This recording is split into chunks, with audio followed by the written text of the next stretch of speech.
Bakit? Ano mga katanungan mo? Hello, welcome to my YouTube channel, RG Rams TV, and this is Miss Cathy. From the Philippines, siyempre, nasa 15 years and counting na siya sa Darona Ratchaburi School. And now, she is preparing For my next class. for her next class. Ano masasabi mo sa next class mo, mabait? Ang next class ko mamaya pong 7th period.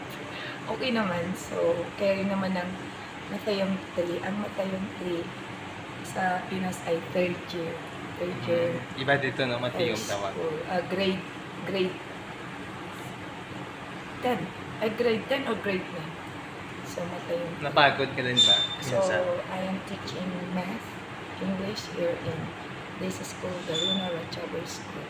Co-teacher ko si Teacher Dan. Napagod ka din ba minsan? Hindi lang, no? Lalo na sa mga pasaway ng mga bata. Ano mga diskarte mo sa mga pasaway na estudyante? Mga bata, at tatahimik ako. Tapos titignan ko sila ng masakit. Yung titig na hindi nila nakakalimutan. Sample lang masakit na tingin. Ganun lang, hindi gaano masakit yung tingin ko.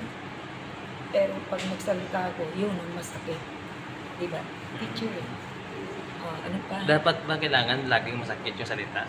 Hindi Bata. naman. Kailangan pakita mo yung love mo rin sa bata. Laging Galit. magagalit. Kasi kailangan pag ano sila, hindi mo pasaway, may nahon na lang.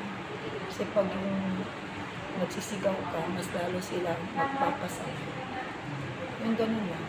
Ano masasabi sa mga batang pasaway? Yung Minsan. masasabi ko sa kanila, bahala sila, makakakuha sila ng 0 na grade mo. Ba, kung ano yung nakuha nilang grade, yun ang ibibigay ko nung hindi ako pwede mag-doktor. So, anong masasabi mo sa mga bagong teachers na they are experiencing very difficult because of language barrier here in Thailand? Okay. So, little by little, makukuha nyo rin ang kalakaran kung paano magturo dito sa foreign land, dito sa Thailand. Dahil kakaiba. Hindi kagaya sa atin sa Pinas ng mga bata marunong mag-English at nakakaintindi ng English. Dito kasi sa province city kasi dito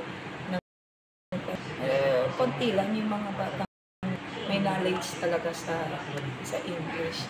So, tsaga-tsaga and then later on matututo rin sila. Basta tulungan lang natin sila na kahit napasaway, sige lang, continue pa rin ang... Kasi yun ang ating objective, di ba? Yung turuan sila para matuto. Siyempre, sige, alis na ako kasi... Alis na siya. pasok pa ako. Bye-bye. Bye-bye. See ya.